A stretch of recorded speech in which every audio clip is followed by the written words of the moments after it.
Assalamualaikum warahmatullahi wabarakatuh. Saya Rianti Gustina dari Prodi Ilmu Komunikasi semester 3 kelas A. Di sini saya ingin menjelaskan sedikit materi mengenai pengertian ilmu kealamiahan dasar. Selanjutnya kita akan masuk pada bagian apa itu pengetahuan. Pengetahuan adalah segala sesuatu yang diketahui berkenaan dengan hal mata pelajaran menurut KBBI 2019. Pengetahuan dimulai dengan rasa ingin tahu, kepastian dimulai dengan rasa ragu-ragu. Pengetahuan mampu dikembangkan manusia karena bahasa yang bersifat komunikatif dan pikiran yang mampu menalar. Adapun pengertian pengetahuan dari ahli, salah satunya menurut Noto Atmojo 2012. Pengetahuan merupakan hasil tahu dan ini terjadi setelah orang melakukan penginderaan terhadap suatu objek tertentu. Penginderaan terjadi melalui panca indera manusia, yaitu indera penglihatan, pendengaran, penciuman, rasa, dan raba. Sebagian besar pengetahuan manusia diperoleh melalui mata dan telinga. Pengetahuan mempunyai beberapa tingkatan. Benjamin Bloom 1956, seorang ahli pendidikan, membuat klasifikasi atau taksonomi pertanyaan-pertanyaan yang dapat dipakai untuk merangsang proses berpikir pada manusia.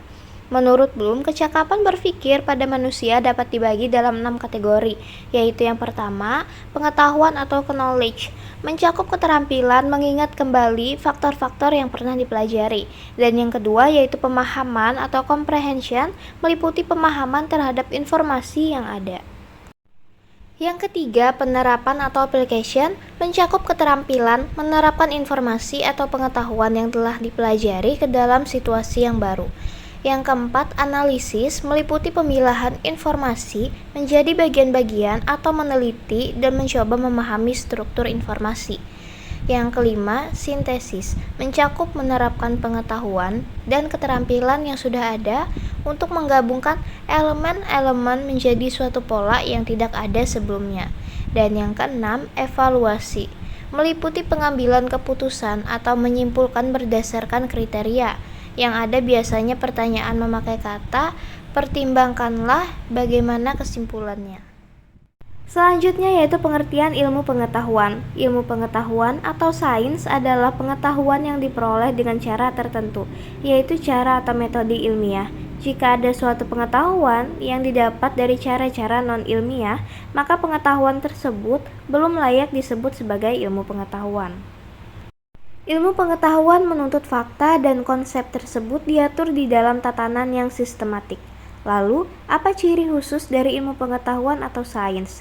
Sains ibarat bangunan, didirikan di atas dua pilar utama yaitu struktur logis sains dan pengujian terhadap pernyataan. Selanjutnya ada batasan ilmu alamiah dasar. Ilmu alamiah dasar dapat diartikan sebagai ilmu pengetahuan alam yang mengkaji tentang gejala-gejala dalam alam semesta sehingga terbentuklah konsep dan prinsip yang bersifat esensial, contohnya seperti biologi, fisika, dan kimia.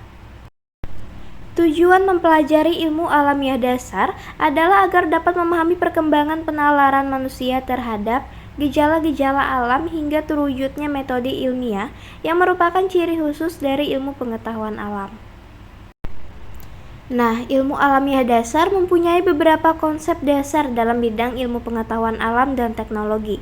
Di antaranya, di dalam konsep teknologi ada keterkaitan teknologi dan ilmu pengetahuan sosial yang membahas hubungan antara manusia sebagai makhluk sosial. Bagaimana hubungan antara balik manusia dengan manusia lainnya atau makhluk lain yang terbagi atas psikologi, pendidikan, antropologi, etnologi, sejarah, ekonomi, dan sosiologi.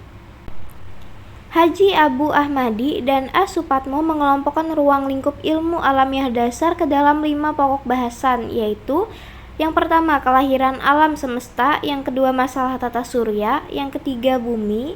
Yang keempat, ada asal mula kehidupan di bumi. Dan yang kelima, perkembangan variabilitas makhluk hidup. Itu saja yang dapat saya sampaikan pada pembahasan kali ini. Kurang lebihnya mohon maaf dan terima kasih. Wassalamualaikum warahmatullahi wabarakatuh.